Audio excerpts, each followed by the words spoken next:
ಆತ್ಮೀಯ ವೀಕ್ಷಕರೇ, Royson creations YouTube ಚಾನಲ್ಗೆ ನಿಮಗೆ ಸ್ವಾಗತ. ಇಂದಿನ ಈ ವಿಡಿಯೋದಲ್ಲಿ 6ನೇ ತರಗತಿಯ ದ್ವಿತೀಯ ಸಂಕಲನಾತ್ಮಕ ಮೌಲ್ಯಮಾಪನ ಪ್ರಶ್ನೆ ಪತ್ರಿಕೆ 2026 ಸಮಾಜ ವಿಜ್ಞಾನ ಮಾದರಿ ಪ್ರಶ್ನೆ ಪತ್ರಿಕೆಯನ್ನು ಅವುಗಳ ಸಂಪೂರ್ಣ ಉತ್ತರಗಳೊಂದಿಗೆ ವಿಶ್ಲೇಷಣೆ ಮಾಡೋಣ. ವಿಡಿಯೋನ ಪ್ರಾರಂಭಿಸ್ತಾ ಇದ್ದೀನಿ. ಸೊ ಒಟ್ಟಾರೆ 40 ಅಂಕಗಳಿಗೆ ಎಕ್ಸಾಮ್ ಇರುತ್ತೆ. ಫಸ್ಟ್ ಮೇನ್ ಈ ಕೆಳಗಿನ ಪ್ರಶ್ನೆಗಳಿಗೆ ಕೊಟ್ಟಿರುವ ಆಯ್ಕೆಗಳಲ್ಲಿ ಸರಿಯಾದ ಉತ್ತರವನ್ನು ಆಯ್ಕೆ ಮಾಡಿ ಬರೆಯಿರಿ. 4 ಪ್ರಶ್ನೆಗಳಿದೆ. ಫಸ್ಟ್ ಕ್ವಶನ್, ಮೌರ್ಯ ಸಾಮ್ರಾಜ್ಯದ ರಾಜಧಾನಿ ಕೇಳಿದ್ದಾರೆ. ಸೊ ಇಲ್ಲಿ ತಕ್ಷಶಿಲೆ, ಕಳಿಂಗ, ಪಾಟಲಿಪುತ್ರ, ಸಾರನಾಥ ಕೊಟ್ಟಿದ್ದಾರೆ. ಸೊ ಪಾಟಲಿಪುತ್ರ ಮೌರ್ಯ ಸಾಮ್ರಾಜ್ಯದ ರಾಜಧಾನಿ ಆಗಿರ್ತದೆ. Option C is the right answer. Second question, ದಕ್ಷಿಣ ಭಾರತದ ದಂಡಯಾತ್ರೆಗಳ ನಾಯಕತ್ವ ವಹಿಸಿದ ಅಲಾವುದ್ದೀನ್ ಖಿಲ್ಜಿಯ ದಂಡನಾಯಕ ಅಂತೇಳಿ ಕೇಳಿದ್ದಾರೆ. ಸೊ ಇಲ್ಲಿ ಮಲ್ಲಿಕಾಫರ್, ನಜರತ್ ಖಾನ್, ಹೈನುಲ್ ಮುಲ್ಕ, ಉಲಕ್ ಖಾನ್ ಅಂತ ಹೇಳಿ ಕೊಟ್ಟಿದ್ದಾರೆ ಮಕ್ಕಳ. ಸೊ ಅದು ಮಲ್ಲಿಕಾಫರ್ ಆಗಿರ್ತದೆ. Option A is the right answer. Third question, ಮೊಘಲರ ಈ ದೊರೆ ಭಾರತಕ್ಕೆ ಗುಲಾಬಿ ಪರಿಚಯಿಸಿದನು. ಅಕ್ಬರ್, ಬಾಬರ್, ಶೇರ್ ಶಾ, ಜಹಾಂಗೀರ್ ಅಂತ ಇದೆ ಮಕ್ಕಳ. ಸೊ ಅದು ಬಾಬರ್ ಆಗಿರ್ತದೆ ಮಕ್ಕಳ. Option B is the right answer. Next, ಪ್ರಪಂಚದಲ್ಲೇ ಹೆಚ್ಚು ಪೆಟ್ರೋಲಿಯಂ ಉತ್ಪಾದಿಸುವ ದೇಶ. Bharat, China, Iran, Saudi Arabia ಅಂತ ಕೊಟ್ಟಿದ್ದಾರೆ ಮಕ್ಕಳು. Obviously Saudi Arabia. Option D is the right answer.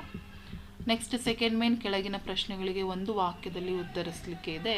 5ನೆಯ ಪ್ರಶ್ನೆ, ರಾಜಪ್ರಭುತ್ವ ಎಂದರೇನು ಅಂತೇಳಿ ಕೇಳಿದ್ದಾರೆ. ಸೊ ರಾಜಪ್ರಭುತ್ವ ಅಂದರೆ ರಾಜ್ಯ ಸರ್ಕಾರದ ಎಲ್ಲ ಅಧಿಕಾರಿಗಳು ಒಬ್ಬ ವ್ಯಕ್ತಿಯ ಕೈಯಲ್ಲಿ ಇದ್ದರೆ ಅದನ್ನು ರಾಜಪ್ರಭುತ್ವ ಅಂತ ಹೇಳಿ ಕರೆಯಲಾಗ್ತದೆ.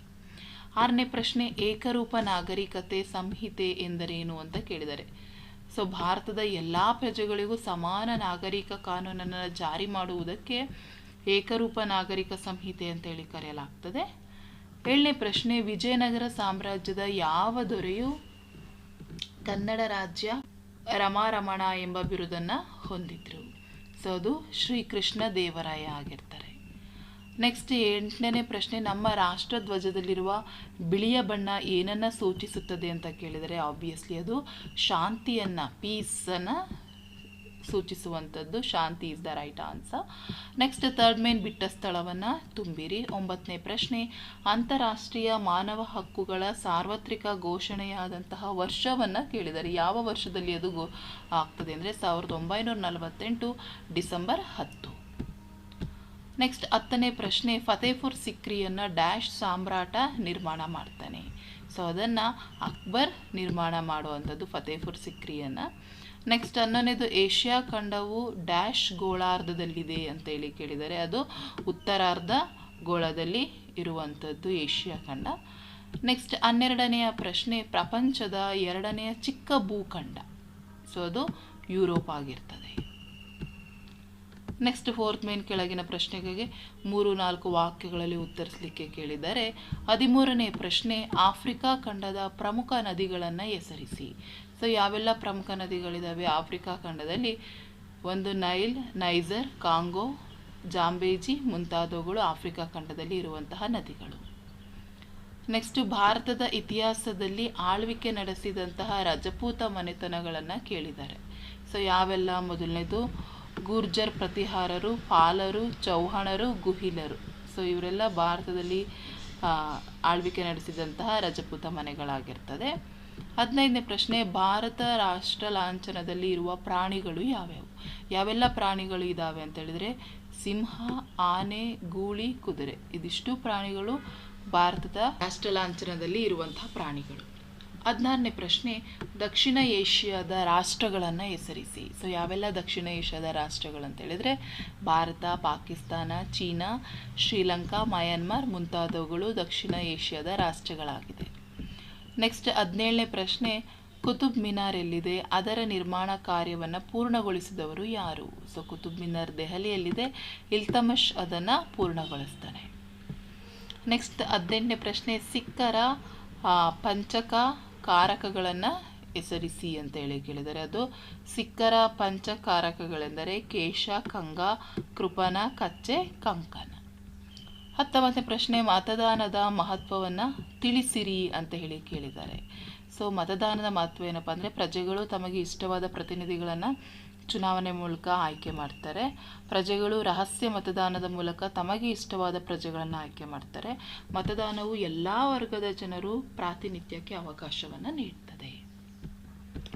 ನೆಕ್ಸ್ಟ್ 20ನೇ ಪ್ರಶ್ನೆ, ಭಾರತದಲ್ಲಿ ಏಕತೆಯನ್ನು ಪ್ರೋತ್ಸಾಹಿಸುವ ಅಂಶಗಳು ಯಾವ್ಯಾವು ಕೇಳಿದ್ದಾರೆ. ಒಂದು, ಜಾತ್ಯತೀತತೆ, ಪ್ರಜಾಪ್ರಭುತ್ವ, ರಾಷ್ಟ್ರೀಯ ಹಬ್ಬಗಳು, ರಾಷ್ಟ್ರೀಯ ಲಾಂಛನಗಳು, ಪರಸ್ಪರ ಅನ್ಯೋನ್ಯತೆ ಇತ್ಯಾದಿ ಆಗಿರುತ್ತೆ.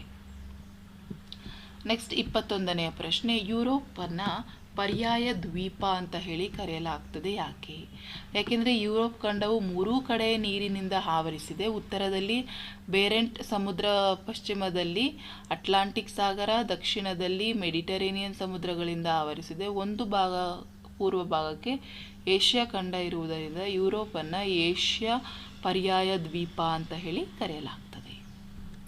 22ನೇ ಪ್ರಶ್ನೆ, ಆಫ್ರಿಕಾ ಖಂಡವನ್ನು ಕೇಂದ್ರೀಯ ಭೂಖಂಡ ಎಂದು ಕರೆಯುವರು ಏಕೆ? ಯಾಕೆ ಆ ರೀತಿ ಕರೀತಾರೆ ಅಂದರೆ, ಭೂಮಧ್ಯ ರೇಖೆಯು ಹೆಚ್ಚು ಕಡಿಮೆ ಆಫ್ರಿಕಾ ಖಂಡದಲ್ಲೇ ಹಾದು ಹೋಗುವುದರಿಂದ ಮತ್ತು ಉತ್ತರದಲ್ಲಿ ಕರ್ಕಾಟಕ ಸಂಕ್ರಾಂತಿ ವೃತ್ತವು ಮತ್ತು ದಕ್ಷಿಣದಲ್ಲಿ ಮಕರ ಸಂಕ್ರಾಂತಿ ವೃತ್ತ ಹಾದು ಹೋಗುವುದರಿಂದ ಈ ಖಂಡವನ್ನು ಕೇಂದ್ರೀಯ ಭೂಖಂಡ ಅಂತ ಹೇಳಿ ಕರೆಯಲಾಗ್ತದೆ.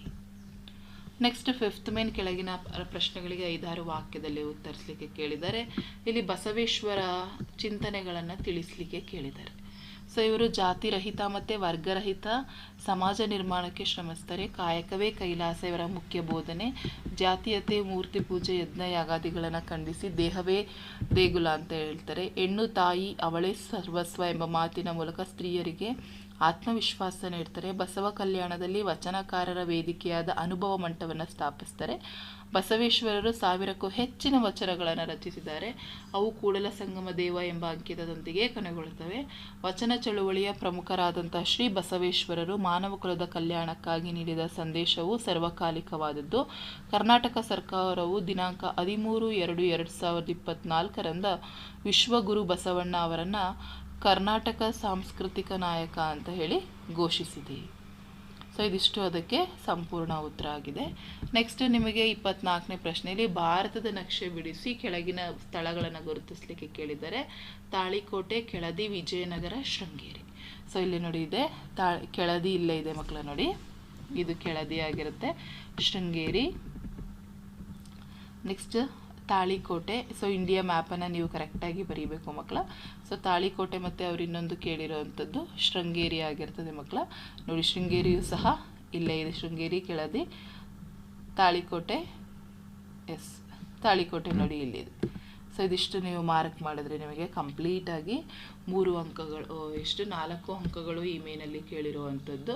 ಸೊ ಅದಷ್ಟು ನಿಮಗೆ ಇಲ್ಲಿ ಸಿಗ್ತದೆ ಮಕ್ಕಳ. ಹಾಗಾಗಿ ಪ್ರಾಕ್ಟೀಸ್ ಮಾಡ್ಕೊಳ್ಳಿ, ಭಾರತ ನಕ್ಷೆಯನ್ನು ಬರೀಲಿಕ್ಕೆ ಅಂತ ಹೇಳ್ತಾ ವಿಡಿಯೋನ ಎಂಡ್ ಮಾಡ್ತಾ ಇದ್ದೀವಿ. Thank you for watching this video.